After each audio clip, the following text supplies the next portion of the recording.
You're watching Nico Pornias Vlog. Enjoy my video. Ito nga yung mga sangkap na kakailangan natin. Seaweed yema, 2 cans of condensed milk, 30 ml, 1/4 cup of peanuts, durog, 1 tablespoon of vanilla, 1 cup of breadcrumbs, at hindi mawawala yung seaweed o gulaman. Binabad nga muna natin ito ng 24 hours at saka hinugasan ng 3 beses at pinakulo natin sa tubig hanggang makuha natin yung desired na consistency o yung lapot niya. At mga kairas, ang susunod nga nating procedure dito ay lalagyan natin ito ng condensed milk at inilalagay natin dito yung vanilla pampalasa at sinit aside ang breadcrumbs at yung peanut. Mga kairas, ito ay produkto ng aquaculture o ng fisheries o ang tinatawag nating mga fisher farmers. Hindi porket tayo ay agriculture o aquaculture ay mangingisda na tayo. Meron tayong 4 years degree courses na nag-offer. At yan nga, pinag-aaralan natin kung paano ma-prolong ang produkto na tulad ng lamang dagat na ito. Ginagawa natin itong product na to para yung maliit na halaga ng seaweeds ay pag na-process natin ay mas tataas pa ang presyo nito pag na-process ng product na ito.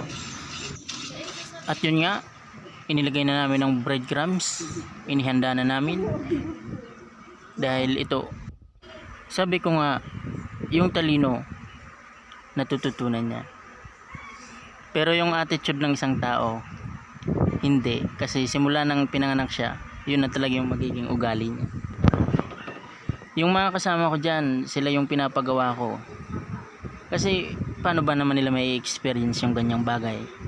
Kapag sinabi nilang ikaw naman ang gumawa dito, syempre kukunin ko yun. At kapag gusto na nila itong subukan, bakit hindi ko ibigay sa kanila yung agad without hesitation, di ba? Kung walang farmers o agriculture, babagsak ang ekonomiya ng Pilipinas. Tulad ng nag-pandemic, di ba? Itong vlog na ito ay sinishare ko sa inyo kung paano nga magluto nitong yema. Napakasimple lang ng mga ingredients at napakamura at napakadaling gawin. Ito pala mga kairas ay ginagawa ng kapwa ko estudyante, ang aking mga klase, mga BSA Agriculture na may major na crop science. Thank you pala sa mga walang sawang sumubaybay sa aking vlog. At mga kairas, 1K followers na pala tayo. Thank you very so much.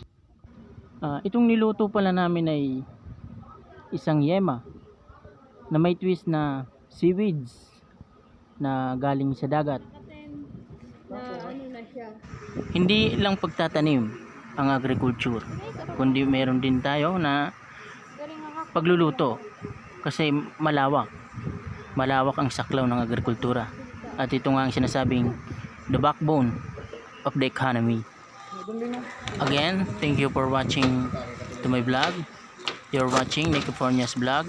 Please don't forget to like, subscribe, and paki-share.